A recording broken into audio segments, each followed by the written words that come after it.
Assalamualaikum warahmatullahi wabarakatuh.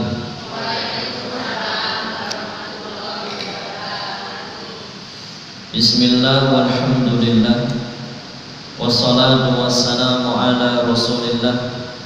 La hawla wa la quwwata illa billahil aliyyil azim. Qala Allah ta'ala, ya ayyuhalladzina amanu taqullaha haqqa tuqatih wa la tamutunna illa wa antum muslimun.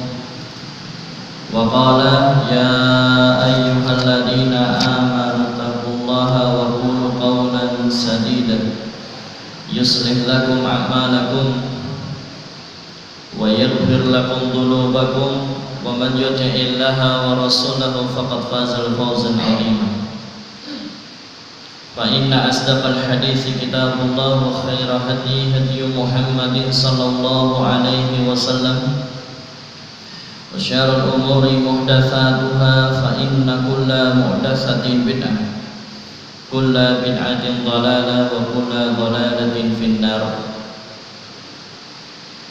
Jamaah yang dirahmati Allah Subhanahu wa taala, alhamdulillahirabbil alamin.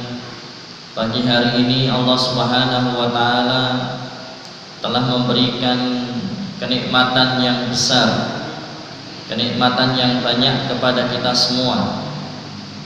Kenikmatan yang kalau kita menghitung, kenikmatan yang kalau kemudian kita tulis, bahkan samudra dijadikan sebagai tinta dan pepohonan dijadikan sebagai pena untuk menuliskan semua nikmat yang telah Allah Subhanahu wa taala berikan, la tuhsuha. Maka samudra tinta itu tidak akan cukup untuk menuliskan semua nikmat yang telah Allah berikan kepada kita, saking banyaknya. Maka sepatutnya lah kita senantiasa mensyukuri, senantiasa kita menjadi hamba yang pandai bersyukur atas nikmat yang telah Allah Subhanahu wa taala berikan. La in syakartum la azidannakum wa la in kafartum inna adzabi lasyadid. Barang siapa yang mau mensyukuri nikmat Allah, maka Allah akan tambah nikmat tersebut. Tapi barang siapa yang kufur, enggan, tidak mau, tidak pandai mensyukuri nikmat Allah, inna adzabi lasyadid. Sungguh siksa atau azab Allah sangatlah pedih. Salam dan salawat senantiasa tercurah limpahkan atas Nabiullah Muhammad sallallahu alaihi wasallam beserta keluarga beliau sallallahu alaihi wasallam dan para generasi terbaik yang disampaikan oleh beliau. Khairun nasi qarni summa ladina yalunahum summa ladina yalunahum. Generasi terbaik itu ada pada masaku, kata Rasulullah, yaitu para sahabat. Kemudian setelahnya tabi'in, kemudian setelahnya tabi'ut tabi'in. Dan juga salam dan salawat senantiasa tercurahkan atas umat Nabi Muhammad sallallahu alaihi wasallam ila yaumil qiyamah. Dan yang ketiga, bertakwa kepada Allah dengan sebenar-benarnya takwa, senantiasa mengingat Allah, senantiasa taat tunduk patuh kepada Allah, dan senantiasa mensyukuri nikmat yang telah Allah Subhanahu wa taala berikan. Wala tamutunna illa wa antum muslimun, dan jangan sekali-kali mati kecuali dalam keadaan Islam. Jamaah yang dirahmati Allah Subhanahu wa taala, alhamdulillahirabbil alamin. Pagi hari ini pagi yang cerah walau agak dingin. Allah Subhanahu wa taala kumpulkan kita di tempat terbaik di muka bumi ini, yaitu masjid, tepatnya di Masjid Nurul Jadid Cemani, yang saya bermohon kepada Allah dan kita semua juga bermohon kepada Allah untuk senantiasa masjid ini diberkahi oleh Allah Subhanahu wa taala. Amin. Dan juga kita dikumpulkan di majelis yang mulia, majelis ilmu. Sebagaimana dikatakan oleh para ulama, kita ini memang sebetulnya lebih butuh ilmu daripada makan dan minum. Maksudnya adalah kalau makan dan minum, kula panjenengan paling sehari semalam itu butuh 3 sampai 4 kali makan. Bahkan ada yang juga ya satu hari itu mungkin 1 kali atau 2 kali makan. Tetapi kebutuhan kita semua terhadap ilmu itu sebanyak hembusan nafas, seperti hembusan nafas. Artinya bahwa kalau makan satu hari paling banter 4 sampai 5 kali. Tapi kalau kebutuhan kita terhadap ilmu itu di setiap aktivitas, di setiap kegiatan, di setiap ucapan, di setiap ibadah, di setiap amal soleh itu kan semua butuh ilmu. Nah maka karena seringnya kita membutuhkan ilmu, maka tentunya itu lebih utama daripada makan dan minum. Ilmu lebih kita butuhkan karena sering kita gunakan. Bahkan makan dan minum itu sendiri pun juga membutuhkan ilmu, ya. Samillaha wa kul biyaminik. Itu kan ilmu. Sebelum makan bismillah, sebelum minum bismillah. Makan dan minum dengan menggunakan tangan kanan. Nah, itu kan ilmu. Makan dan minum pun juga butuh ilmu.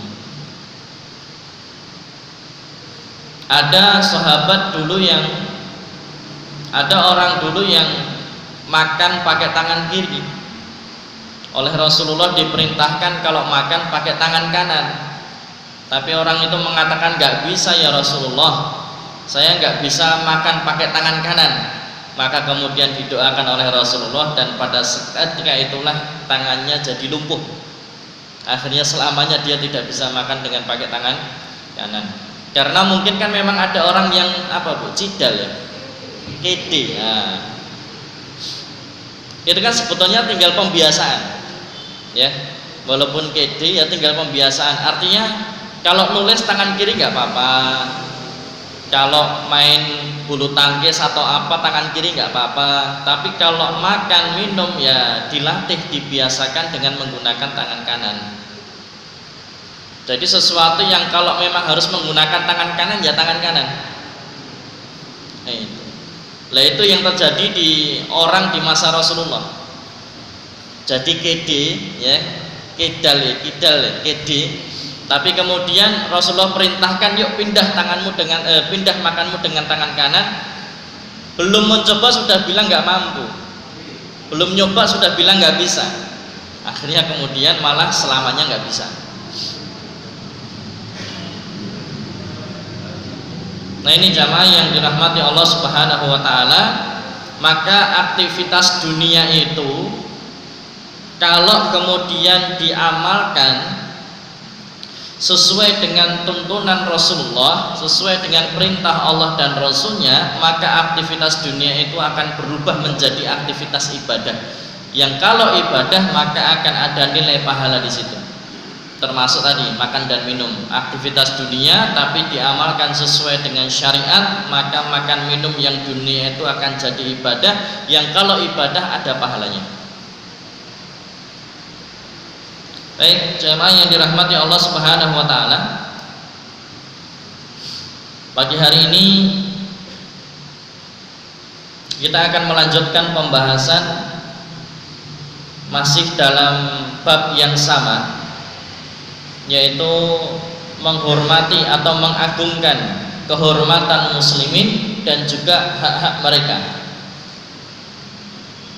Lah kita sampai pada hak sesama muslim.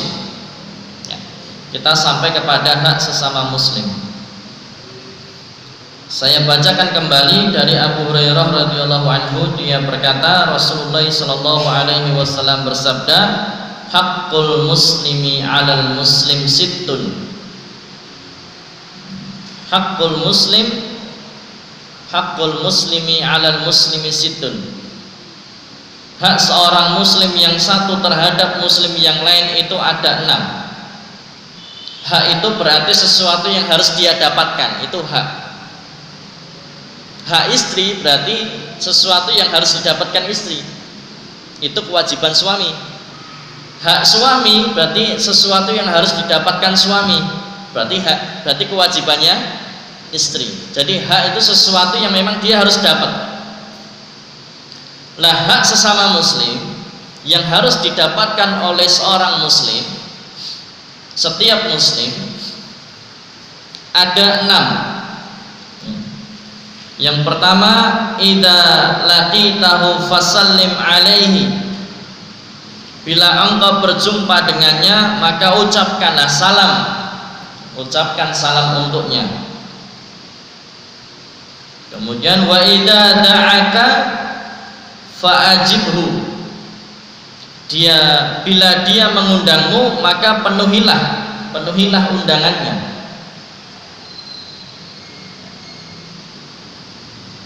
Kemudian wa idza intansahaka fansahhu. Bila dia meminta nasihat darimu, maka berilah nasihat. Ini hak yang ketiga. Kemudian wa idza atasa fahamidallah fasammithu. Apabila dia bersin dan mengucapkan alhamdulillah, dia memuji Allah, maka doakan pula untuknya, bacakan pula untuknya yarhamukallah. Kalau untuk laki-laki, kalau untuk perempuan yarhamukillah. Kemudian wa idza marida fa'uduhu. Apabila dia sakit, maka jenguklah. Tapi kalau sakitnya COVID nggak boleh jenguk ya, nggak boleh sama dokter. Kemudian wa idza mata fatba'hu. Dan bila dia meninggal dunia, maka hantarkanlah jenazahnya. Ini jamaah yang dirahmati Allah Subhanahu wa taala. Kemudian di hari Ahad yang kemarin kita sudah membahas hak yang pertama. Hak yang pertama adalah idza laqitahu fasallim alaih. Bila engkau berjumpa dengannya, maka ucapkanlah salam. Assalamualaikum warahmatullahi wabarakatuh. Ini salam yang sempurna. Pahala salamnya sempurna. Kemudian Rasulullah sallallahu alaihi wasallam juga bersabda, Allah Subhanahu wa taala berfirman dalam surah An-Nisa surah keempat ayat ke-86. Apabila kalian dihormati dengan suatu penghormatan, maka balaslah penghormatan itu dengan yang lebih baik, atau balaslah dengan yang serupa. Kalau dikaitkan dengan salam, kalau orang lain mengucapkan atau memberikan salam kepada kita, assalamualaikum warahmatullahi wabarakatuh, maka jawablah yang semisal. Jawab dengan lengkap, waalaikumsalam warahmatullahi wabarakatuh. Tapi kalau memberikan salamnya hanya separuh, assalamualaikum warahmatullah, maka dalam surah An-Nisa ayat ke-86 tadi Allah perintahkan balaslah dengan penghormatan yang lebih baik atau yang semisal atau yang serupa. Kalau orang mengucapkan assalamualaikum warahmatullah, berarti jawabnya satu, jawab dengan lengkap, itu lebih baik, waalaikumsalam warahmatullahi wabarakatuh. Atau jawab dengan yang semisal atau yang serupa. Bagaimana? Waalaikumsalam warahmatullah. Kalau orang memberikan salam kepada kita assalamualaikum tok gitu, enggak pakai tok ya, assalamualaikum, maka apa yang paling baik? Jawab dengan yang balas dengan yang lebih baik. yaitu sempurna salamnya, lengkap salamnya, atau yang serupa atau semisal, jawab dengan waalaikumsalam. Nah, ini jamaah yang dirahmati Allah Subhanahu wa taala. Kemudian disebutkan dalam Sahih Muslim dari Abu Hurairah radhiyallahu anhu, dia berkata bahwa Rasulullah sallallahu alaihi wasallam bersabda, "La tadkhulul jannata hatta tu'minu wa la tu'minu hatta tahabbu. Awala adullukum ala syai'in idza fa'altumuhu tahabbu afsus salam bainakum." Kalian tidak akan masuk surga hingga kalian beriman, dan kalian tidaklah disebut orang yang beriman dengan keimanan yang sempurna sampai kalian saling mencintai. Kemudian Rasulullah sampaikan, maukah kalian aku tunjukkan sesuatu yang jika kalian melakukannya niscaya kalian akan saling mencintai. Kemudian Rasulullah mengatakan, afsus salam bainakum, sebarkanlah salam di antara kalian. Dengan salam maka kita akan saling mencintai. Dengan saling mencintai maka itulah kesempurnaan iman. Kalau kita memiliki kesempurnaan iman, maka pastilah Allah akan masukkan kita ke dalam surga. Ya. Ini pembahasan sudah kami sampaikan di hari Ahad yang lalu. Kemudian pagi hari ini kita akan membahas hak yang kedua.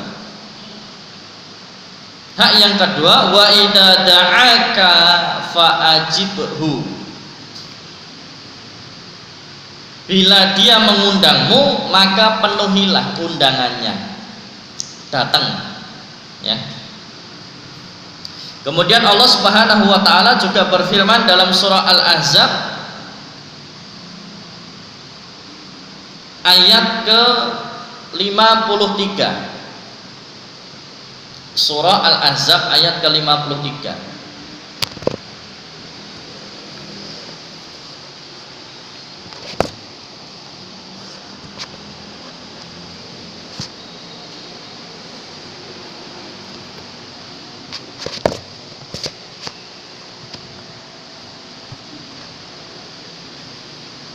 Surah ke-33, Surah Al-Ahzab. Allah Subhanahu wa taala berfirman, walakin idza du'itum fadkhulu fa idza ta'imtum fantashiru. Tetapi jika kalian diundang maka masuklah, maksudnya datanglah, penuhi undangannya. Dan bila kalian telah selesai makan maka keluarlah. Enak gitu.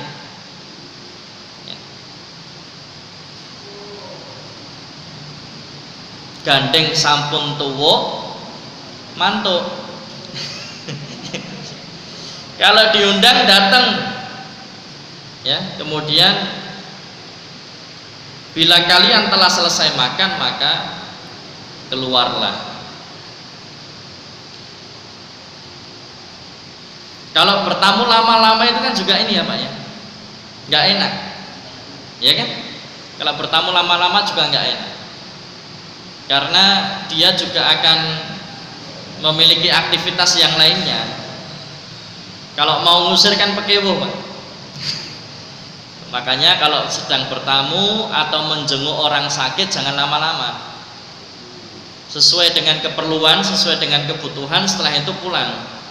Supaya apa? Satu, dia bisa melanjutkan aktivitas yang lainnya si tuan rumah ini. Yang kedua, mungkin dia juga butuh waktu istirahat ya, yang sehingga tidak mengganggu, sehingga kalau bertamu atau memenuhi undangan atau kemudian menjenguk orang sakit ya sesuai keperluan saja, sesuai kebutuhan. Baik. Kemudian diriwayatkan dari Sunan Abi Dawud dari Ibnu Umar radhiyallahu anhuma, dia berkata bahwa Rasulullah sallallahu alaihi wasallam bersabda, "Faman du'iya falam yujib faqad 'asallahu wa rasuluh."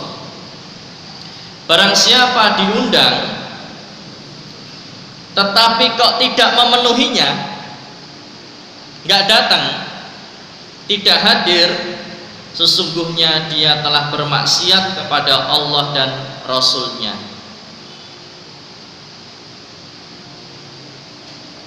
Kemudian dalam redaksi yang juga diriwayatkan oleh Abu Dawud, Rasulullah SAW bersabda, "Idza da'a ahadukum akhaha falyujibhu." Mohon maaf. Idza da'a ahadukum akhaha falyujib. Apabila salah seorang di antara kalian diundang oleh saudaranya, maka hendaklah dia memenuhinya. Kemudian dalam redaksi yang lain, idza du'iya ahadukum illa walimati ursin falyujib. Apabila salah seorang di antara kalian diundang untuk menghadiri walimatil urs. Apa walimatil urs? Ya, resepsi. Ya, resepsi pernikahan. Nah, kalau diundang walimatul urs, maka hendaklah dia menghadirinya. Nah, jamaah yang dirahmati Allah Subhanahu wa taala,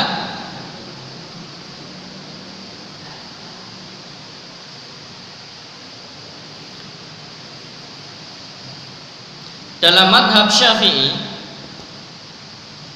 hukum menghadiri undangan walimatul urs adalah wajib, fardu. Menghadiri undangan walimatul urs hukumnya wajib dalam madhab Syafi'iyah. Dan madhab Syafi'iyah ini kan yang banyak dipakai di Indonesia.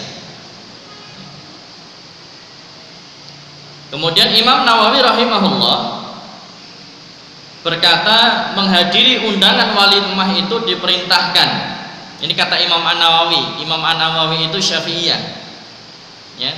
Beliau mengatakan menghadiri undangan walimah itu diperintahkan. Namun apakah hukumnya wajib ataukah sunnah, ini diperselisihkan. Ada perbedaan pendapat. Dan pendapat yang terkuat dalam hal ini dari madhab Syafi'i, menghadiri undangan walimah itu fardu ain bagi setiap yang diundang.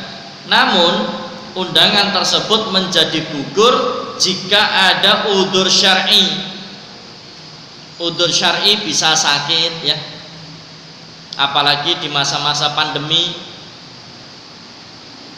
Kalau greges-greges, kalau flu, ya nggak usah hadir, di rumah saja. Ya. Sakit itu kan udzur syar'i. Atau yang kemudian udzur syar'i selanjutnya adalah ada kewajiban yang lain yang lebih utama. Contoh, nganter orang tua kontrol kah, ya, atau orang tua ada keperluan kah yang memang tidak bisa ditunda dan harus ketika itu, harus saat itu, yang belalai kok berbareng dengan undangan walimah. Maka birrul walidain inilah kewajiban yang lebih utama dibanding untuk menghadiri menghadiri walimatul urs. Kalau memang tidak bisa ditunda dan harus saat itu juga yang berbareng dengan jam walimatul urs. Ya. Atau ada udzur syar'i yang lainnya. Akan tetapi kewajiban tersebut terikat dengan beberapa syarat. Jadi menghadiri walimatul urs itu syarat dan ketentuan berlaku. Yang pertama, walimah seorang muslim sebagaimana sabda Rasulullah SAW, seperti tadi yang saya sampaikan, apabila salah seorang saudara kalian mengundang saudaranya, apakah undangan walimatul urs atau semisalnya, maka datangilah. Nah, Syekh Muhammad Al-Utsaimin rahimahullah berkata, kalau seandainya engkau memiliki tetangga non-muslim yang menyelenggarakan pernikahan dan mengadakan walimah lalu mengundangmu, ada orang non-muslim yang ternyata mengundang kita seorang muslim untuk datang ke pernikahannya, kan otomatis pernikahannya pakai tata cara atau ya sesuai dengan agama mereka, maka hukum menghadirinya adalah mubah, tidak wajib. Boleh menghadirinya tetapi tidak wajib, karena memenuhi undangan orang non muslim hukumnya boleh, kecuali di dalamnya terdapat syiar-syiar agama mereka. Begitu pula dalam hari raya mereka, maka menghadiri undangannya haram, tidak diperbolehkan. Misal mengundang acara pernikahannya non muslim tetapi acaranya di gereja, maka kita nggak boleh. Kenapa? Karena di situ ada syiar-syiar agama mereka. Atau yang kedua, mereka mengundang pernikahan kita tetapi dengan nanti kayak semacam ada ritual-ritual khusus, ada tata cara khusus yang bagi mereka itu adalah ibadah, maka itu syiar mereka, sehingga kita tidak boleh untuk menghadirinya, haram kita menghadirinya.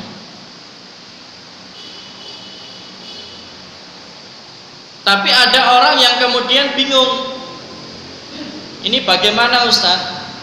Padahal saudara sendiri, padahal ini tetangga dekat, samping rumah, yang dia juga sering bantu saya Ustaz. Dulu di nikahan saya dia juga datang gitu ya. Lah sekarang giliran saya diundang ke pernikahannya mereka. Kan orang Jawa itu kan ewoh pekewoh ya, tapi seringnya kayak blangkon, depannya alus, burine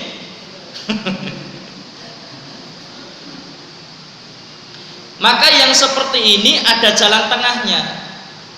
Jalan tengahnya adalah bisa kok nanti kita datang setelah acara selesai atau sebelum acara, yang sehingga kita tidak datang ketika pas waktu jam acara karena ada syiar-syiar agama mereka, tetapi tetap kita bisa datang sebelum atau sesudah acara.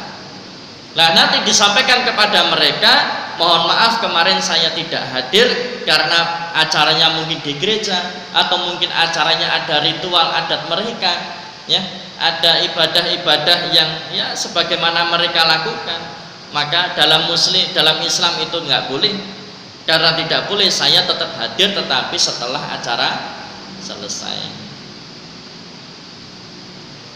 Yang sehingga Pak ini meminimalisir adanya konflik, tetap datang tetapi di luar jam, itu di luar jamnya, dan kita kasih pengertian kepada mereka supaya memahami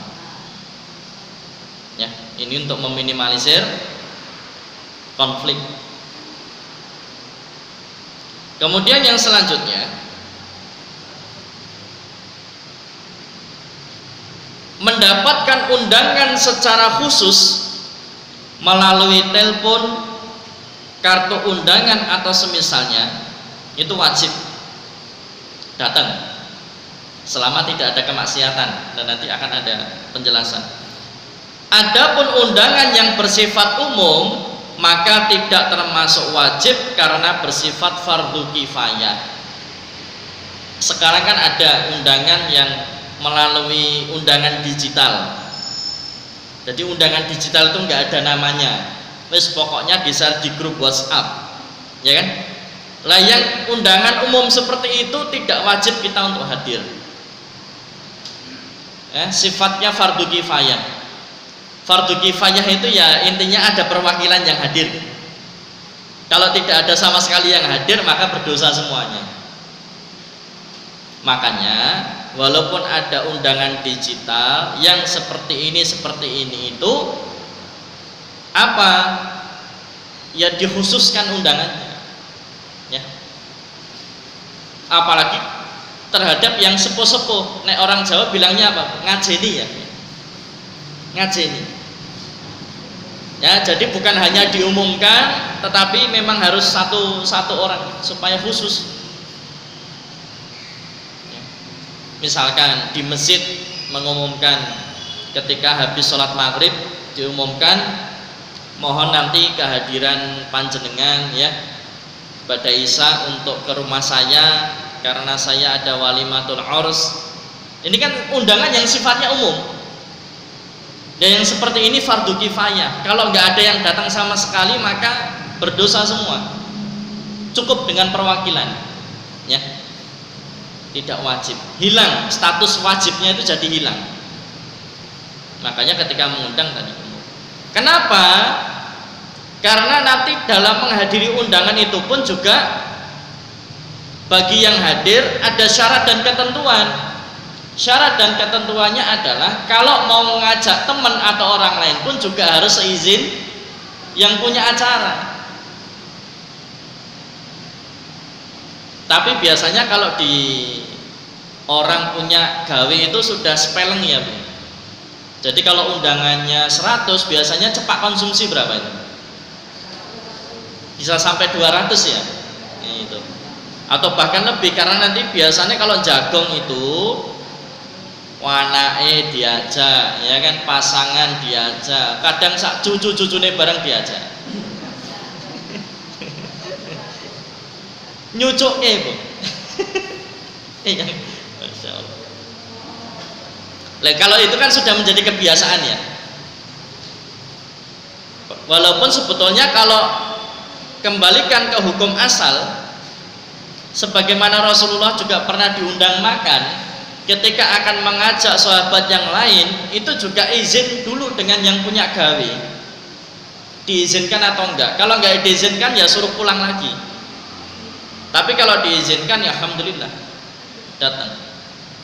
Tapi kalau di kita kan memang sudah spelling, sudah menjadi kebiasaan. Pokoknya kalau undangan 100 ya cepat konsumsinya 200 bahkan bisa sampai 300. Ya itu sudah menjadi kebiasaan memang. Yang seperti itu berarti tidak harus izin. Artinya ini kebiasaan yang memang sudah diapali. Orang kalau datang ya mesti ngajak anaknya, itu ngajak pasangannya. Tapi saran saya jangan banyak-banyak ngajaknya. Kesian yang punya gawe.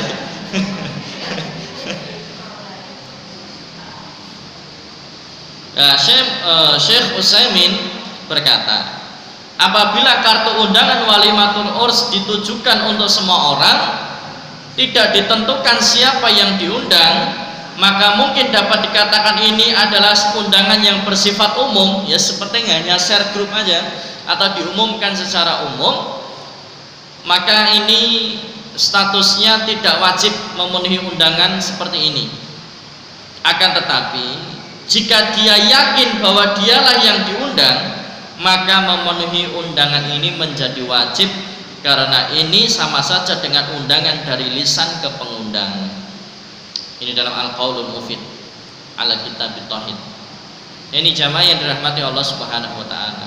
Jadi undangannya undangan digital, tetapi saya dijabrikan ke saya.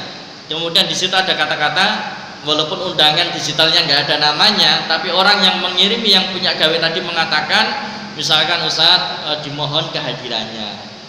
Maka yang seperti ini walaupun undangannya sifatnya umum, tetapi saya yakin kalau itu yang memang saya diundang, maka di situ kita tetap wajib untuk hadir. Kemudian yang selanjutnya, undangan itu tidak terdapat kemungkaran, ya, tidak ada kemaksiatan. Ali bin Abi Thalib radhiyallahu anhu berkata, aku pernah membuat makanan, lalu kuundang Rasulullah Shallallahu Alaihi Wasallam untuk menyantapnya. Beliau pun datang lalu melihat di dalam rumah ada gambar-gambar makhluk bernyawa. Ini nanti akan ada pembahasan khusus terkait dengan apa makhluk bernyawa ini dalam rumah. Gambar kah, foto kah, ya. Beliau pun kembali.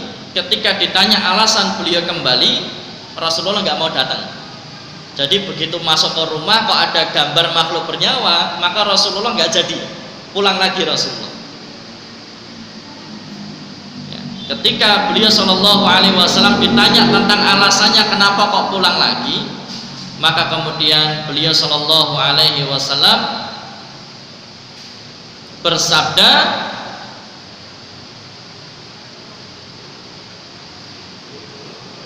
inna fiyal baiti sitran fihi tasawir wa innal malaika la tadkhulu baitan fihi tasawir. Di dalam rumah itu ada satir yang bergambar. Sungguh malaikat tidak masuk ke dalam rumah yang ada gambar-gambar di dalamnya. Yang dimaksudkan di sini adalah gambar-gambar makhluk bernyawa. Yang sehingga ini suatu kemungkaran karena Rasulullah sudah melarang, tapi ternyata kok tetap saja itu terjadi. Maka kemudian Rasulullah pun kembali tidak jadi menghadiri undangan tersebut.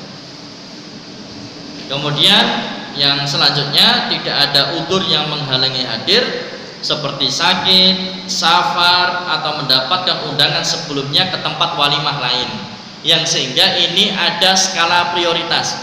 Kalau sakit jelas udzur syar'i kan, safar juga udzur syar'i. Wah saya mohon maaf saya baru di luar kota nih, nggak bisa datang. Nanti insya Allah setelah sesampainya saya pulang, nanti insya Allah saya ziarah ke rumah, saya main ke rumah nanti, ya insya Allah. Kemudian yang jadi masalah apalagi kalau di bulan Syawal. Bulan Syawal itu kan biasanya ramai undangan nikahan. Kalau makin banyak undangan nikahan itu kira-kira stres enggak?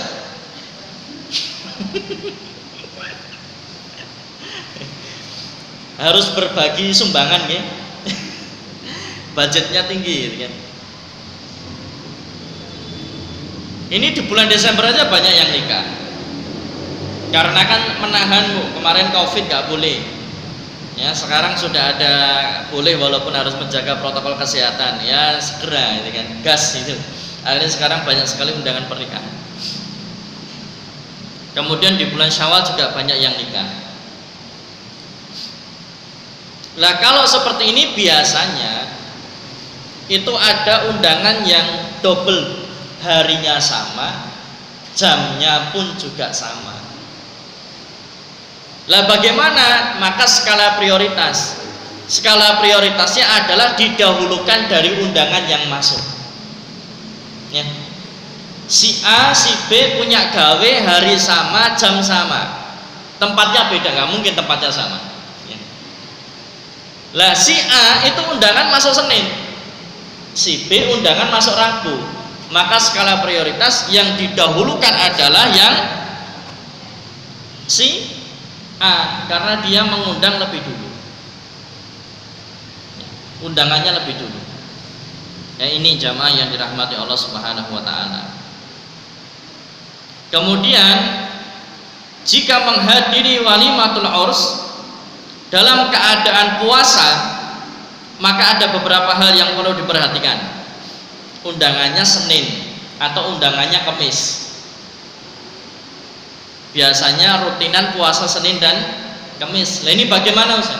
Saya diundang walimah. Otomatis kalau diundang walimah mesti disuguhi. Ya. Nah, maka yang pertama tetap berpuasa dan mendoakan. Apabila seorang dari kalian diundang makan, maka penuhilah undangan itu. Apabila ia tidak berpuasa, maka makanlah hidangannya. Tetapi jika ia sedang berpuasa, maka hendaklah ia mendoakan orang yang mengundangnya. Ini sabda Rasulullah Sallallahu Alaihi Wasallam. Jadi tetap boleh tetap berpuasa, tidak memakan hidangannya, dan kemudian mendoakan. Atau yang kedua, boleh membatalkan dan ikut makan. Rasulullah SAW bersabda, apabila salah seorang dari kalian diundang makan, hendaklah ia memenuhinya. Kalau makan ya dia makan, kalau mau dia makan, kalau dia mau pula dia tidak makan. Imam An-Nawawi rahimahullah mengatakan, jika puasanya adalah puasa sunnah dan yang menyajikan makanan yaitu si pengundang merasa berat dengan puasanya, ya, maksudnya nanti dikhawatirkan kecewa kalau kita nggak makan, maka yang afdal lebih utama adalah dia membatalkan puasanya, asalkan puasa sunnah. Ya, kalau puasa wajib ya jangan. Ini puasa sunnah. Lah kira-kira bapak-bapak ibu-ibu pilih yang mana? Tetap puasa atau membatalkan?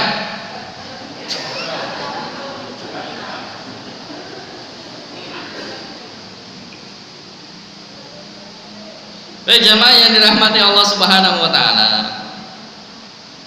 Yang selanjutnya yang perlu diperhatikan bagi orang yang menyelenggarakan walimatul urs, apa yang perlu diperhatikan? Sebagaimana sabda Rasulullah SAW, ini juga menjadi perhatian bagi kita yang akan mengadakan walimatul urs. Beliau bersabda, syarut ta'ami ta'amul walimati yud'a laha agniya. Sejelek-jelek makanan adalah makanan pada walimah yang dimana yang diundang itu hanya orang-orang kaya saja.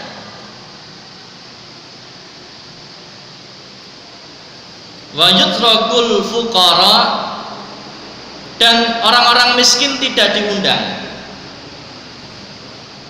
Wa man taraka da'wata faqad asallahu wa rasuluh, maka ia telah durhaka, ia telah bermaksiat kepada Allah dan Rasulnya. Rawahul Bukhari.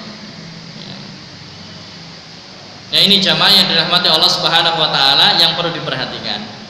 Tapi biasanya kalau orang mengadakan walimah itu sukanya yang sering diundang yang kaya atau yang miskin? Yang kaya. Kenapa yang kaya? Sumbangannya jelas. Oh gitu ya, belum tentu ya.